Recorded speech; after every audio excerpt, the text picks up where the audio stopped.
તારીખ 24/11/2001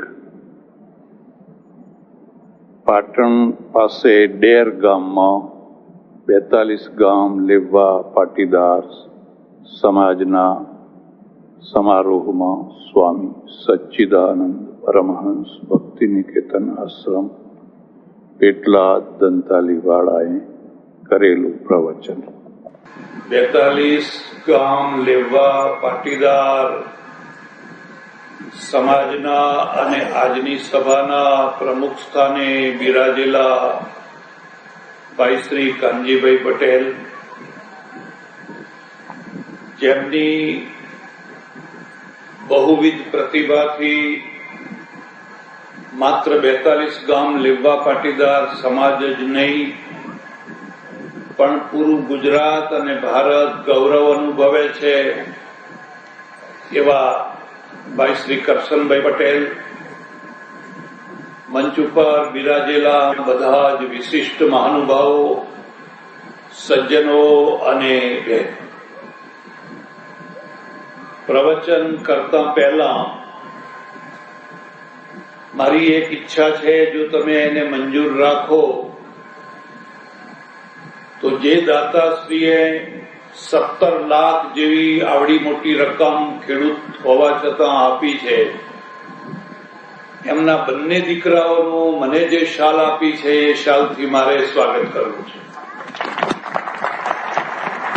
જેણે પોતાનું નામ નહીં પણ પોતાના મા બાપનું નામ રોશન કર્યું છે અને શૂન્યમાંથી સર્જન કરી અને આટલી મોટી રકમ એકી કલમે આપી છે, ખરેખર બંને સપૂતોનું જેટલું બહુમાન કરીએ એટલું થોડું છે.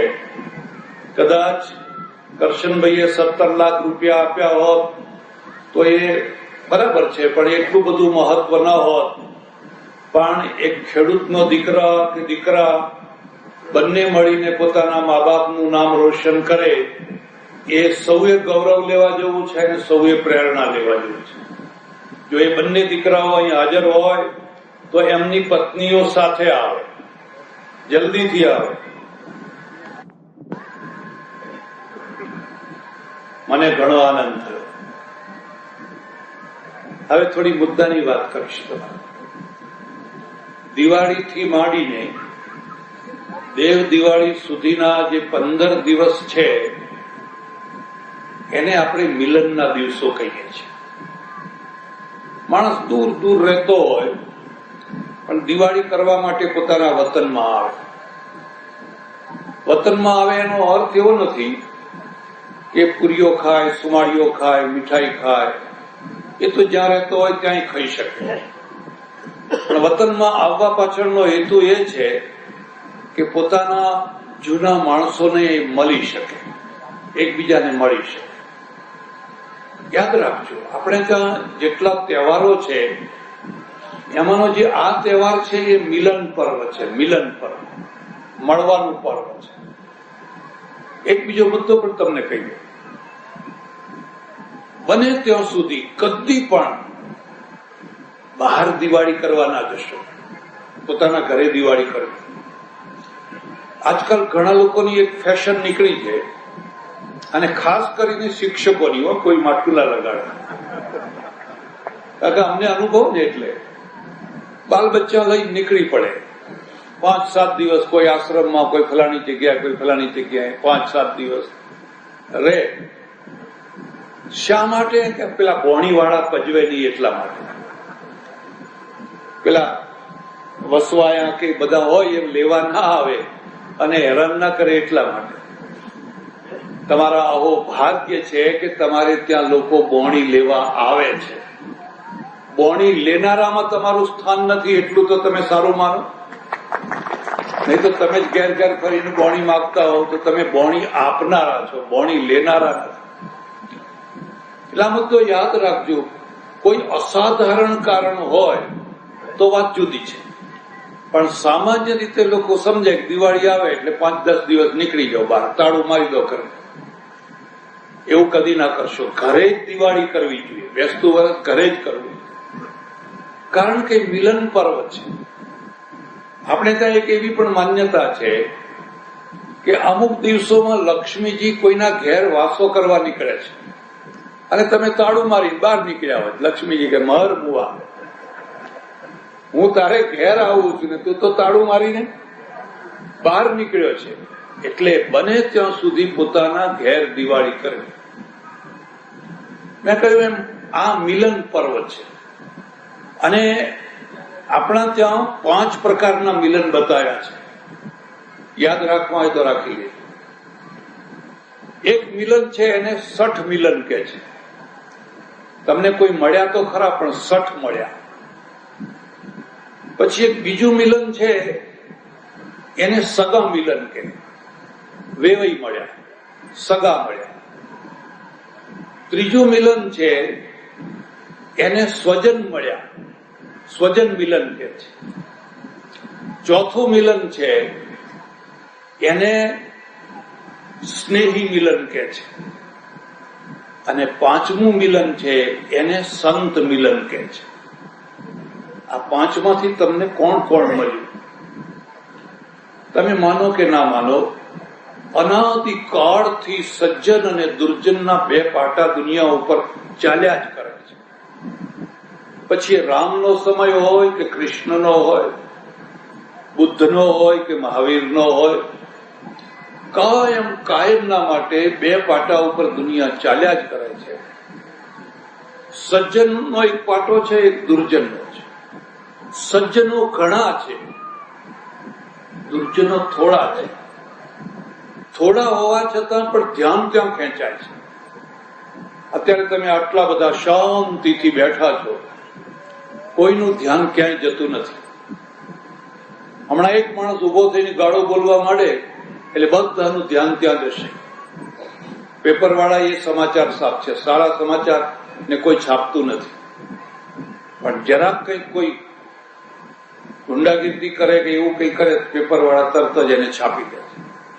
દુર્જનો થોડા છે, આજે પણ થોડા છે. તમે એમ ના માનતા કે આખી દુનિયા બગડી ગઈ છે. દુનિયા બહુ સારી છે. પહેલા આવા ઇનામ વિતરણ તમે જોયા તો કોઈ ટાઈમે? કોઈ ટાઈમે આવી સભા જોઈ હતી? કોઈ ટાઈમે 42 ગામના કોઈ પાટીદારને 17 લાખનું દાન કરતા જોયો તો તમે? કેટલી સરસ દુનિયા છે. દુનિયા બગડી નથી. થોડુંક બગડ્યું છે પણ એ તો બગડે છે. બધું તો 100% સારું ના હોય અને ઘણું નથી બગડ્યું એને આપણે બગડેલું માની લઈએ છીએ. હમણાં એ બધા છોકરા ને છોકરીઓ બહેનો બધી ઇનામ લેવા આવતી હતી. તમે રિમાર્ક કર્યો? બહેનો બધી ચંપલ કાઢીને આવતી હતી, છોકરા બૂટ પહેરીને આવતા. એનો અર્થ એ છે કે સંસ્કાર કોનામાં વધારે છે? પણ આ બૂટ કાઢીને જે નતા આવ્યા, બૂટ પહેરીને આવ્યા હતા, એને હું બગડેલા નથી માનતો. તમને ખરાબ લાગ્યું પણ મને ના લાગ્યું. કારણ કે હું જાપાન, ચાઇના બધે ફરીને આવ્યો. મંદિરમાં જઈએ એટલે આપણે બહાર ચંપલ ઉતારીએ એટલે તરત જ એક માણસ ચંપલ પકડીને આવે અને કે પહેરીને અંદર જાઓ. મંદિરમાં ભગવાન પાસે, હા ઠીક ભગવાન પાસે. અહીંયા અમારે ચંપલ કાઢવાનો રિવાજ નથી. મેં કહ્યું આ રિવાજ જો મારા દેશમાં દાખલ કરવામાં આવે તો એનો સૌથી મોટો એક લાભ એ થાય કોઈના જોડા જ ના ચોરાય. કારણ કે મંદિરમાં સૌથી મોટો પ્રશ્ન ભગવાનમાં કેટલું મન લાગશે એ મહત્વનું નથી, જોડામાંથી કેટલું ખેંચી લેવાશે મને એ મહત્વ. કારણ કે ગમે એવું હોય તો મન જોડામાં રહે, કોઈ લઈ તો નહીં જાય.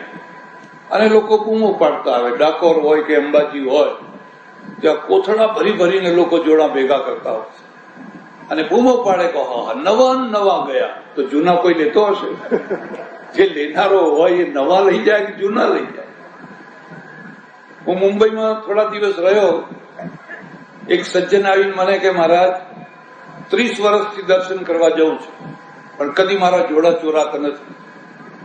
મેં કહું કેમ? એમ કે સંડાસમાં જવાના જે જોડા છે એવા જ બીજા મંદિરમાં જવાના છે. નવા લઈ જઈએ તો કોઈ લઈ જાય ને, ઘસેલા લઈ જવાના, કોઈ લઈ જવાનું નામ ના લે. મારે ત્યાં એક સજ્જન આવે છે, સાંજે રોજ આવે એટલે પછી મેં ધ્યાન દીધું, એક જોડું અહીં ઉતારે ને એક પણે ઉતારે.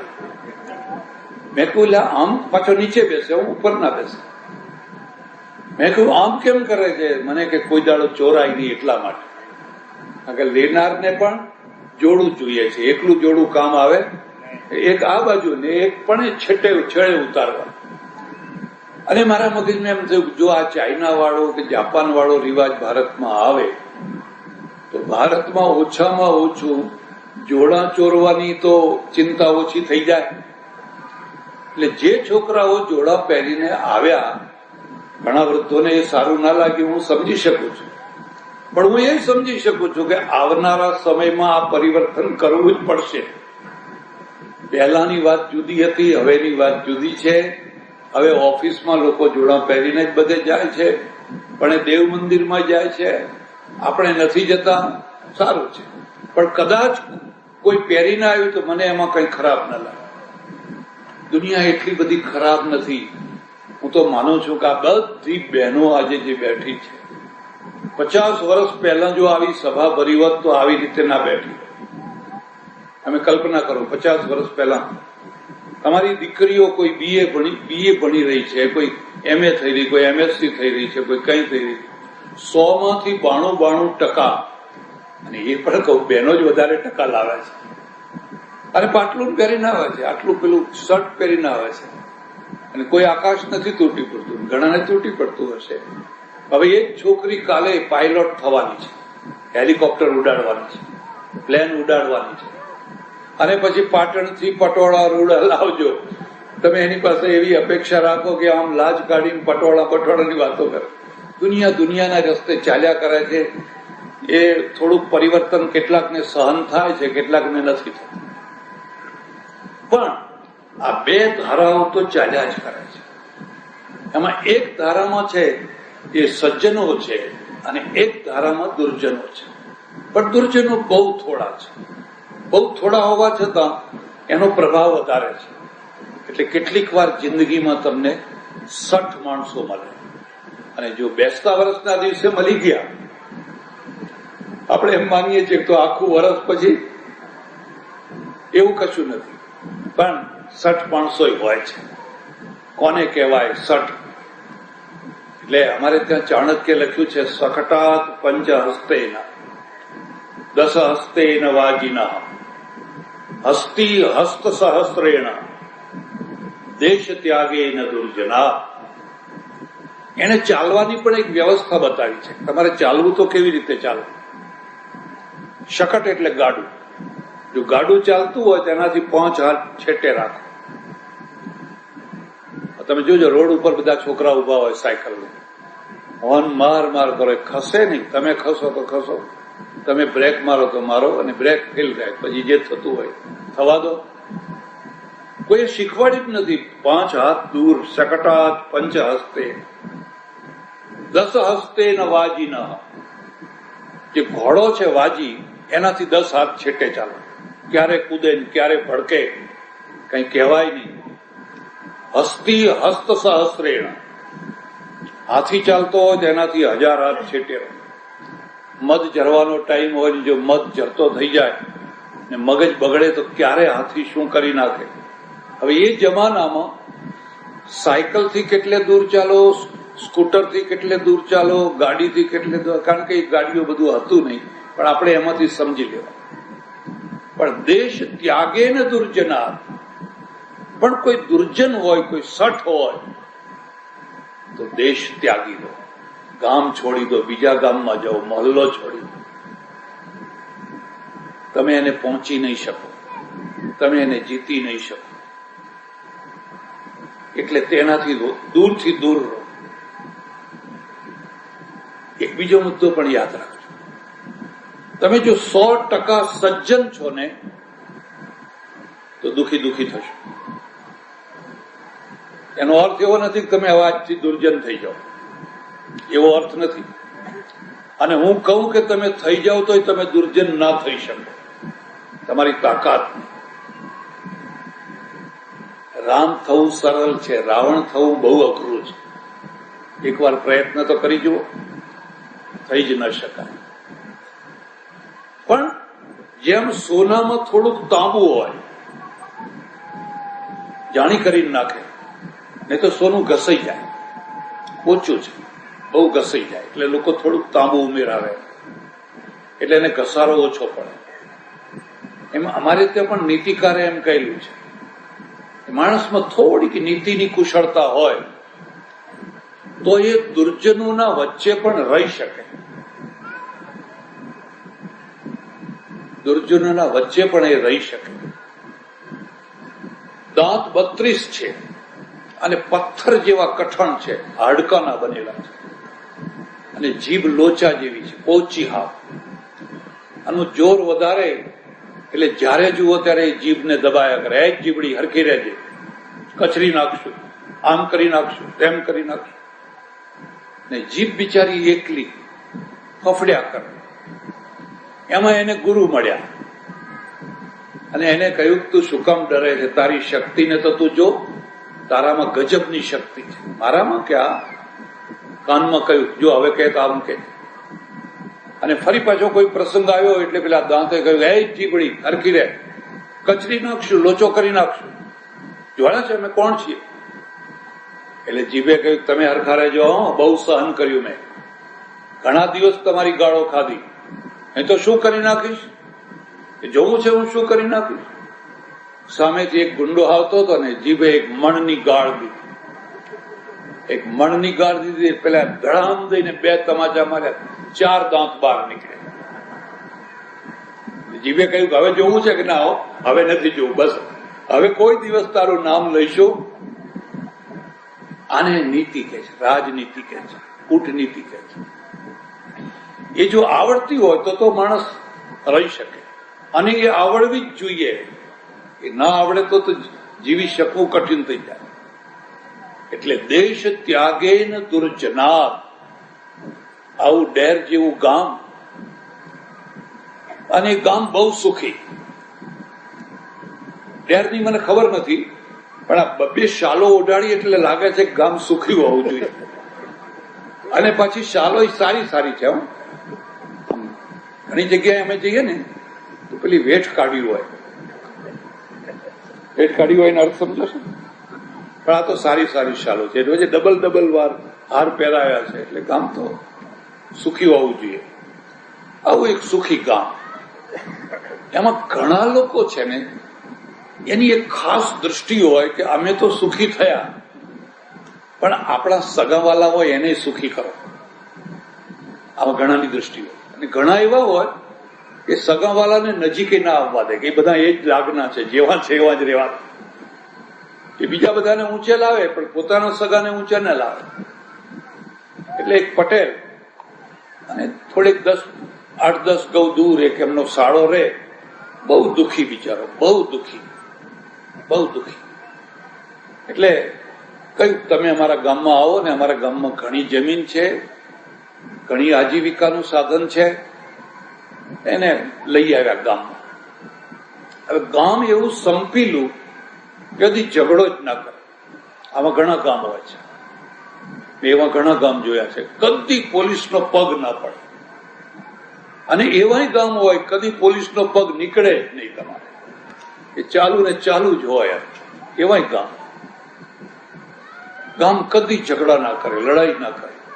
હવે આ માણસ એવો કે એને લડાઈ ઝઘડો જોયા વિના રોટલો ના ભાવે. 32 પકવાનો હોય પણ જ્યાં સુધી કોઈનો લડાઈ ઝઘડો ના જુએ ત્યાં સુધી એને જમવામાં આનંદ જ ના. એને ઘણા પ્રયત્નો કર્યા, લાકડે માકડું, આમ લડાવું, પણ કોઈ લડે જ. ડાયું કામ, નેતાઓ ડાયા, બધા જ ડાયા. છેવટે થાક્યો, કંટાળ્યો કે આ ગામમાં કોઈ લડતું જ નથી, હવે આવા ગામમાં તે રહેવાતું હશે. એક બીજો મુદ્દો યાદ રાખજો, કેટલાક લોકો પારકા લાકડા લગાડીને તાપવાની આદત વાળા હોય છે. લાકડા પારકા અને તાપ એમનો. એક લાકડા પૂરા થાય ત્યાં સુધી બીજા પૂરા થાય ત્યાં સુધી ત્રીજા. તાપ્યા જ કરો. કેટલાક લોકો તમે જોજો, જ્યારે જુઓ ત્યારે પેટ્રોલ લઈને ફરતા હોય છે છાંટવા માટે. જરાક ભડકલું થયું ને છાંટ્યું નહીં. અને કેટલાક લોકો ગંગાજળ લઈને નીકળતા હોય છે. જરાક થયું નહીં મારા ગામમાં આવું ના થવું જોઈએ, તરત જ છાંટે, ઠંડક કરી દે. જે પેટ્રોલ છાંટનારા છે એ એમના પેટ્રોલમાં બળીને મરવાના છે, અને જે ગંગા જળ છાંટનારા છે એ અમર થવાના છે. એ મરી જશે તો ગામ લોકો એમને યાદ કરશે કે ફલાણા બાપા હતા કે ફલાણા ભા હતા. આખા ગામમાં એટલી ઠંડક, એટલી શાંતિ. પેલા પેટ્રોલ વાળાને કોઈ યાદ નહીં કરે, એમના ને એમના પેટ્રોલ થી બળી મરવાના છે. એટલે આનાથી તો દુઃખ સહન થયું નહીં. એટલે નજીકમાં એક જંગલ નહીં, જંગલમાં ભાગી ગયો. પેલા ગામની બાજુમાં જંગલ રહેતા, ને પછી ત્યાં જંગલ વચ્ચે જઈને રો કકડ કરવા માંડી.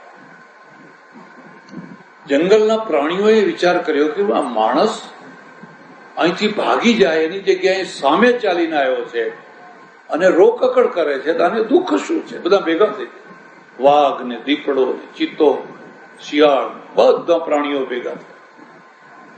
પૂછ્યું, કસ્ત્વમ ભદ્ર ખલેશ્વરો હમી કિમ ઘોરે વને સ્થિયતે. એ ભાઈ તું કોણ છે? હું ખલ છું. કસ્ત્વમ ભદ્ર ખલેશ્વરો હમી કિમ ઘોરે વને સ્થિયતે. તો આ ઘોર વનમાં તું આવ્યો છે કેમ?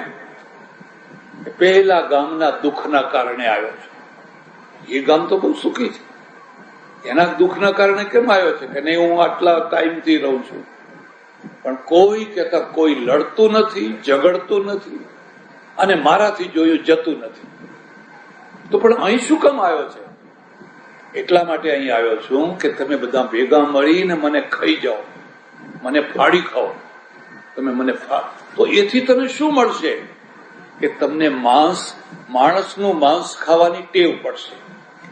પછી તમે આખરે ચોથા દાડે જઈને ગામમાંથી એક માણસ મારીને ખાશો ને, એટલે મારો પેલો નરકમાં બેઠેલો આત્મા છે ને આહા આનંદ કરશે. હું તમને ટેવ પડાવવા માટે આવ્યો છું. આ નીતિકારે લખેલો શ્લોક છે. આ ખોટી વાત નથી. ઘણા લોકો એવા હોય છે કે પોતાનો નાશ કરાવીને પણ ગામનો નાશ કરાવે, અને ઘણા લોકો એવા હોય છે કે પોતાનો નાશ કરાવીને ગામનું બચાવ કરે. એટલે એક મિલન છે એ તો ખલ મિલન છે, સઠ મિલન છે. અને ઈશ્વર કરે કે કોઈને આવું મિલન ના થાય, પણ કદાચ થાય તો એની કસોટીમાંથી ઈશ્વર એને પાર પાડે. સોનાની કસોટી સોનાથી નથી થતી હોતી, સોનાની કસોટી પથ્થરથી થતી હોય છે. અને પથ્થર પણ કાળો પથ્થર. કોઈ સોનીની દુકાને જઈને તમે જોજો, આવડો પેલો કાળો પથ્થર એના ઉપર આમ ઘસઘસ કરે અને પછી આમ કેરેટ મેળવે અને પછી નક્કી કરે કે આ સોનું કેટલા કેરેટનું છે. સોનાની કસોટી સોનાથી કેમ નથી થતી? એ સોનામાં એ તાકાત જ નથી કોઈની કસોટી કરવાની. એ પોતે જ કસોટીએ ચડેલું છે, એ પોતે જ કસોટીએ ચડેલું. અને કસોટીએ કેમ ચડ્યું છે? કારણ કે એને અગ્નિ જોઈ છે. એ ભઠ્ઠીમાં ધક ધક ધક ધક ધક ધક ભઠ્ઠીમાં એ બળ્યું છે. સોની બેઠેલો અને સામે ભઠ્ઠીમાં નાખ્યું સોનું, અને સોનું પીગળ્યું, લાલ ગોમ થઈ. પછી એને ઠંડુ કરીને આમ જોખવા માંડ્યું. એક તરફ સોનું, એક તરફ ચણોઠી મૂકી. પેલા ચણોઠીથી જોખતા ને, એક ચણોઠી મૂકી એટલે ચણોઠી ખડખડાટ હસવા માંડી. એ સોનાએ કહ્યું, શું બેન, આપણે બે સરખા. જો એમ કે એક તરફ તું ને બીજી તરફ હું, એમ આપણે બે સરખા. એટલે પેલા સોનાએ કહ્યું, બેન એમ કઈ સરખા બેસવાથી સરખા ના થવાય. હું તો આ ભઠ્ઠીમાં તપું છું, તારાથી તપાય કે કેમ ના તપાય? જો કે હું હમણાં ભઠ્ઠીમાં પડું છું. અને પેલી ચણોઠીએ તો કછોટો મારીને કૂદવાની તૈયારી કરીને, એટલે પેલા સોનાએ કહ્યું, રહેવા દે, તારું કામ નહીં, તું રહેવા દે. કે ના, તું મને રોકનાર કોણ? માર્યો કૂદકોને, અને જેવો અંદર જેવી પડીને એવી દાજી શું કરતી બહાર નીકળીને લોકો એમ કહે છે ત્યારથી એનું મોઢું કાળું થઈ ગયું, તો પહેલા આખી લાલ હતી.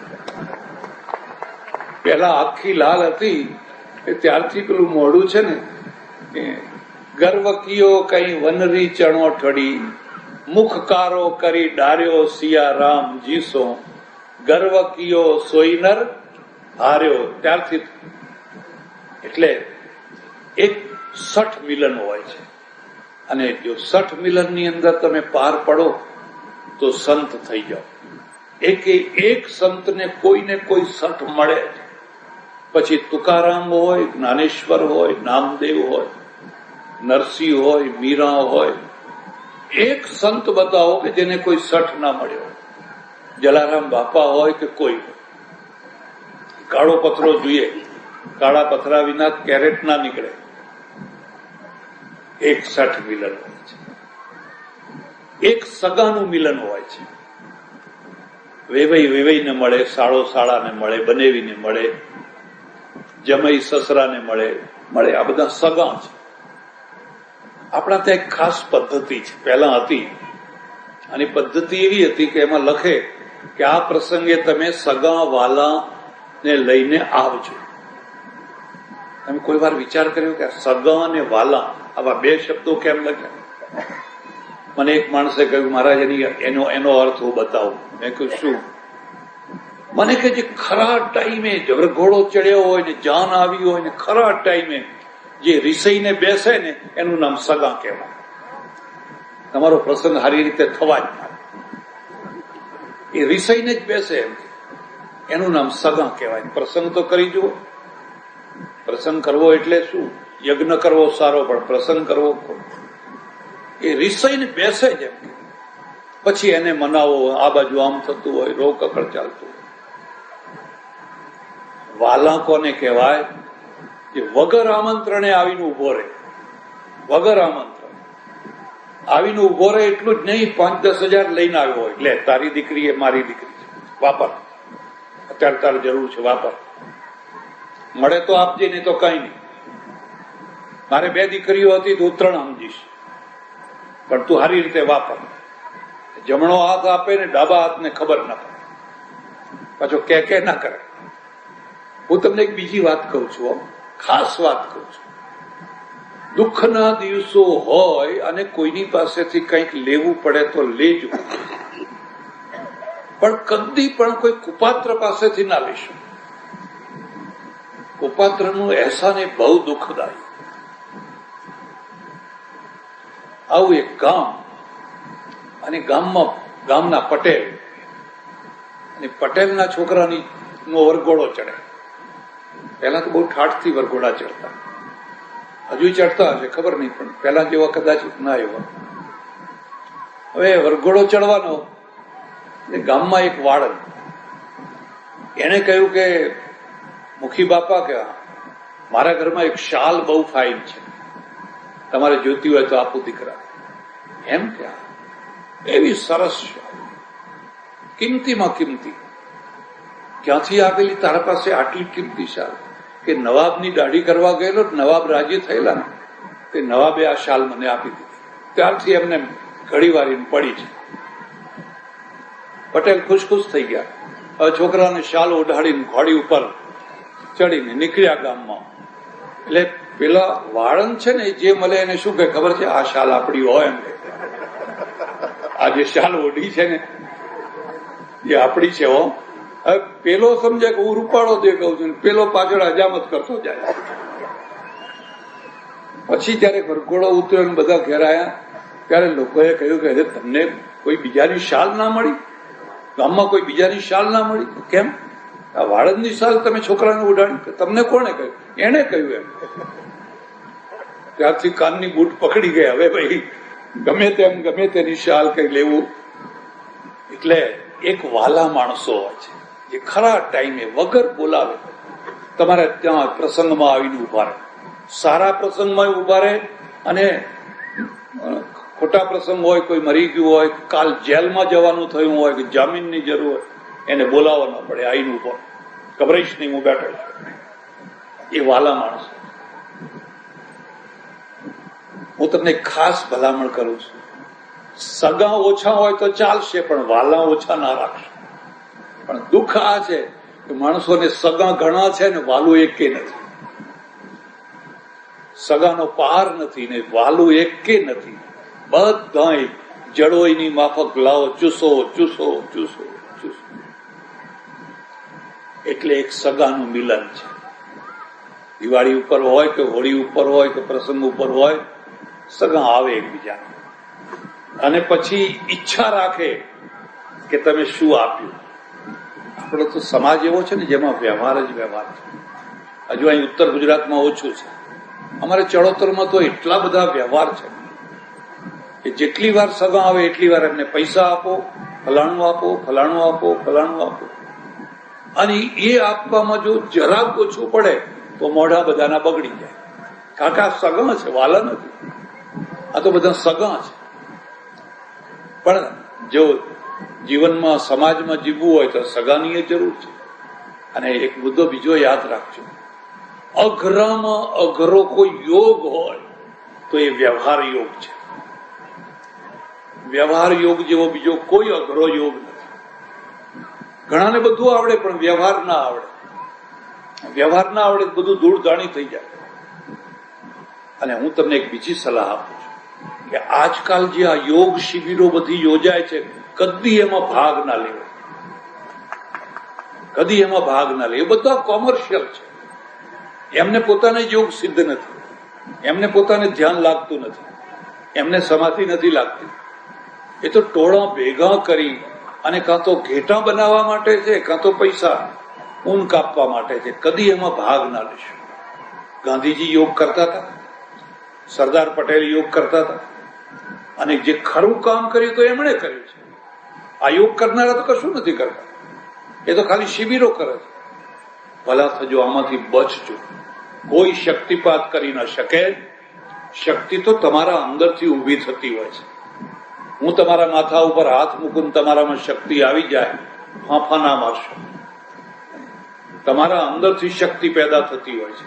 પછી એ મસલ્સની હોય, બુદ્ધિની હોય કે પૈસાની હોય કે રાજનીતિની હોય, તમારા અંદરથી પેદા થતી હોય. હવે તમે ફાંફા મારો, મહારાજ મારા છોકરા ઉપર હાથ મૂકો ને. કેમ હાથ મૂકો ને? આશીર્વાદ આપો. પણ શું જોઈએ છે? ઘણા પાછળ પડે. અમારે એક છોકરું લઈને આવેલી એક બેન, મને કે હાથ મૂકો બસ, હારામાં હારો આશીર્વાદ આપો. મેં કહ્યું બેન, હમણાં સ્ટોક ખૂટી ગયો છે. આવી ડોશી માને નહીં.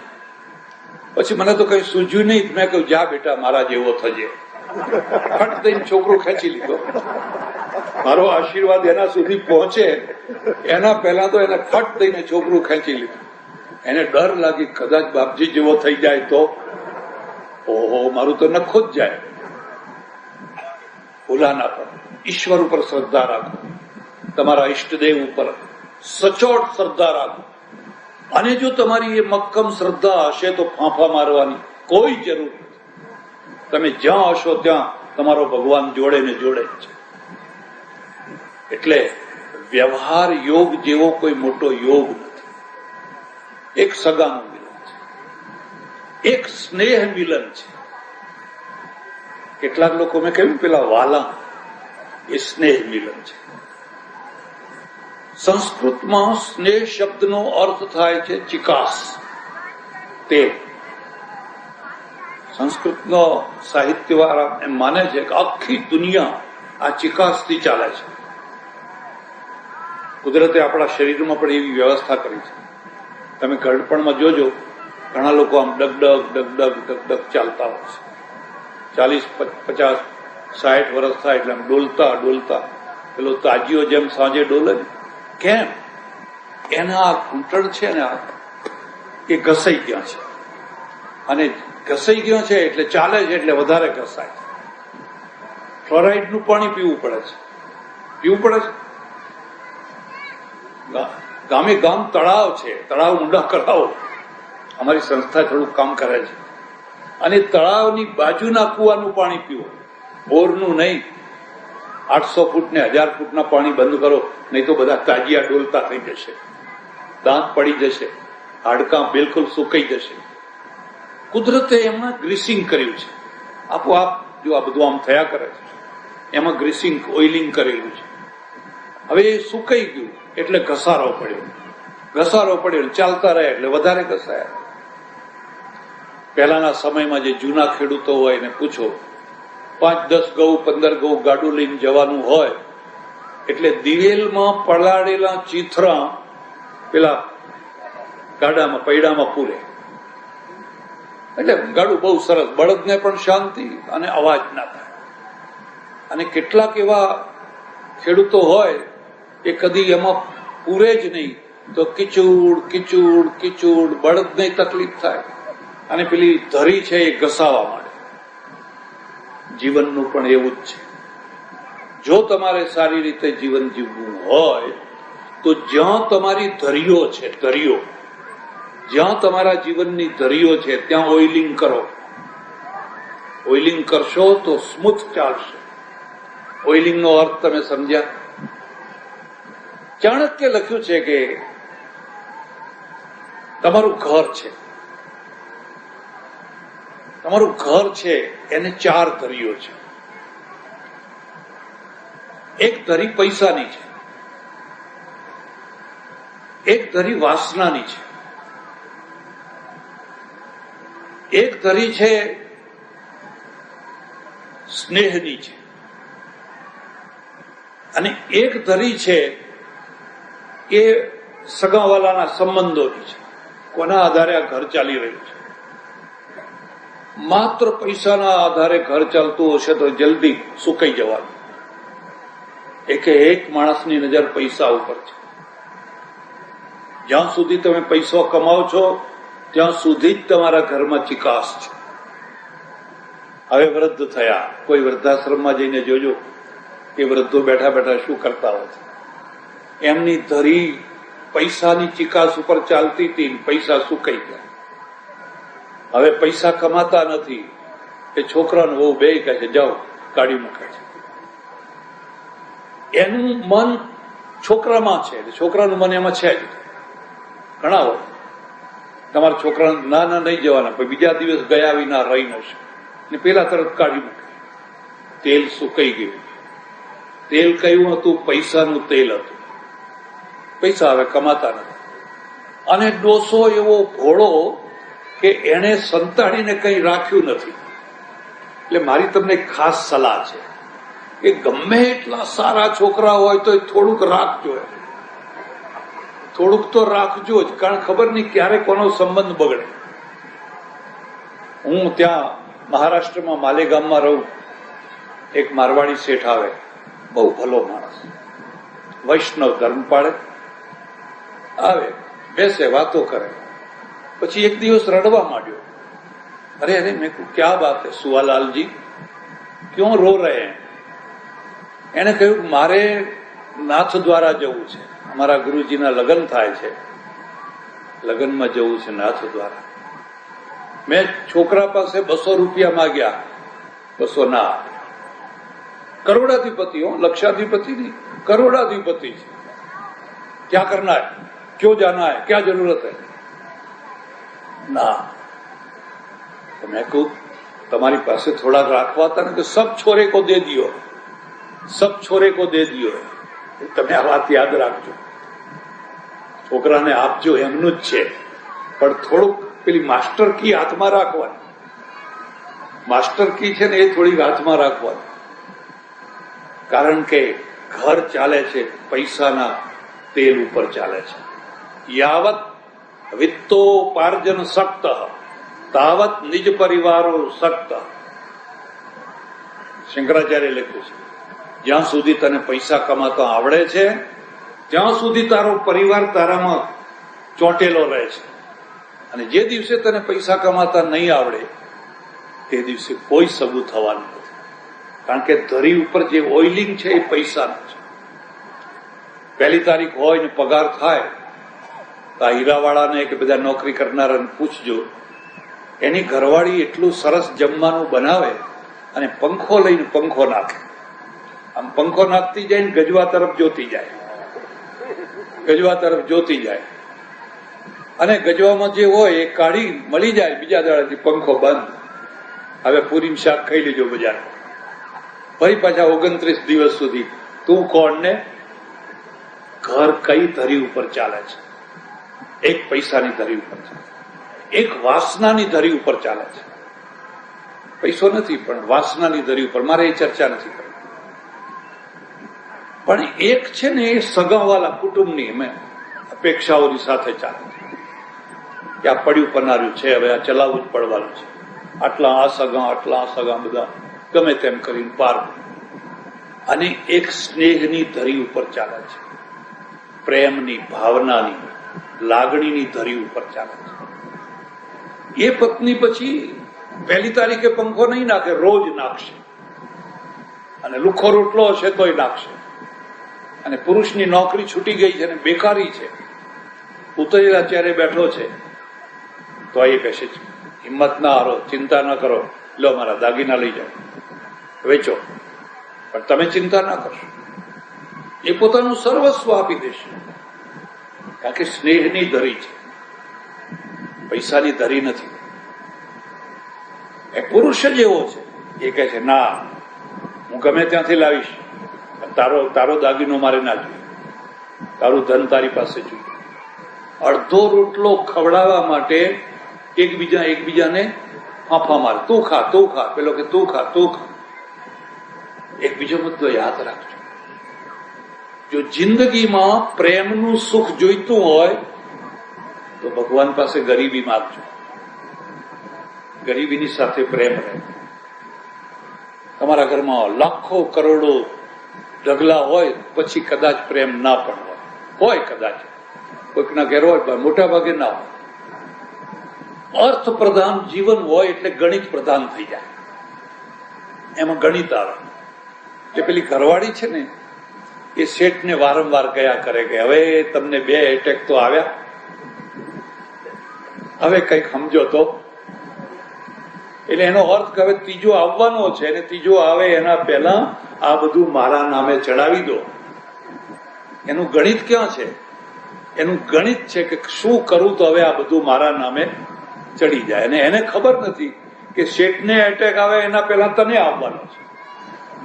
એને એની ખબર નથી.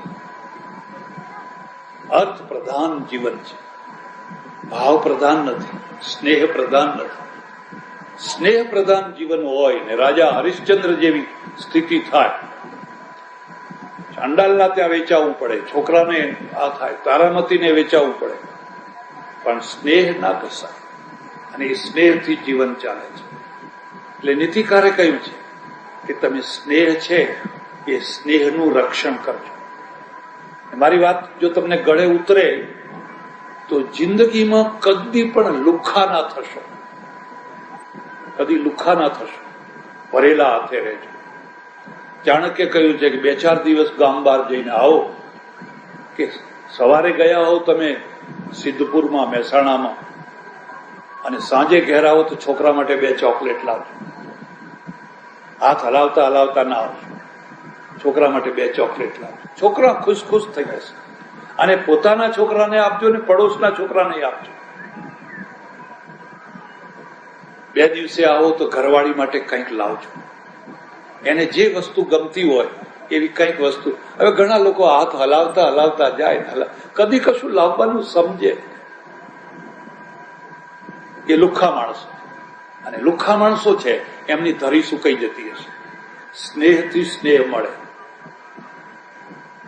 એક વાટકી ભરીને તમે પડોશમાં આપો તો પડોશ વાળો કોઈ દિવસ તમારે ત્યાં વાટકી આપે, ભલે ને કઢી જ હોય, શાક હોય, દાળ હોય, આટલો શીરો બનાવ્યો હોય તો એ બેન એવી હોય પડોશમાં જઈને આપીએ, લે તારા છોકરાને ખવડાવ, આ ચિકાસ, આમાંથી સ્નેહ આવે. તો એ પણ એના ઘરમાં કંઈક થયું હોય તમારે ત્યાં. હવે અહીંયા કોઈને આપતાય નથી તો કોઈ અમને આપતું નથી, અને લુખ્ખમ લુખ્ખા જીવન થાકી જશે માણસ. એટલે એક સ્નેહ મિલન છે, અને એક જે છે એ સંત મિલન છે. સંત મિલન છે, બહુ દુર્લભ છે, અત્યંત દુર્લભ છે. બધું મળે પણ સંત મળવા એ અત્યંત દુર્લભ છે. તુલસીદાસ જે કહ્યું છે કે ભાઈ 1,00,000 પ્રયત્નો કરીને પણ થોડોક સત્સંગ કરો. સત્સંગ કરશો તો તમારા મેલ ધોવાશે. મેલ ધોવાશે તો તમે ઉજળા થશો. પણ એક બીજો મુદ્દો પણ યાદ રાખજો, સંતને ઓળખવા બહુ કઠિન છે. અમે આમ બધા ભગવા કપડા પહેરીએ એટલે તમે બધા પગમાં પડો. રાવણે ભગવા કપડા પહેરીને ગયો હતો સીતાજીને હરણ કરવા માટે. એ જયારે ગયો હતો ત્યારે ભગવા કપડા પહેરીને જ ગયો. એવું નહીં, તમે ઓળખો. જો તમે ઝવેરી હોવ તો પરખો. કોઈનો સંબંધ તમારા માટે, તમારા સાથે પૈસા માટે છે, એ પૈસા ઉઘરાણા કરવા માટે તમારે ત્યાં આવે છે. કોઈ એટલા માટે તમારે ત્યાં આવે છે કે તમને ચેલા બનાવવા માંગે છે, એક વાડો ઉભો કરવા માંગે છે, એક પંથ ઉભો કરવા માંગે છે, ગામમાં એક પોતાનું અલગ ખાતું ખોલાવવા માંગે છે. તો એ સંત નથી, એ સ્વાર્થી માણસ છે, જેને કોઈ સ્પૃહા ના હોય, કોઈ ઈચ્છા ના હોય, કોઈ અપેક્ષા ના હોય. અહેતુકી કૃપા, જેને કોઈ પ્રકારની અપેક્ષા ના હોય, એવા કોઈ સંત મળે તો જન્મ જન્મની એની બધી વિપત્તિઓ ટળે, એના દુઃખ ટળે, એને શાંતિ મળે. એટલે સજ્જનો, આજે અત્યારે આપણે બધા મળી રહ્યા છીએ, એમાં તમે કયું મિલન માની રહ્યા છો? આ તો સમાજનું મિલન છે.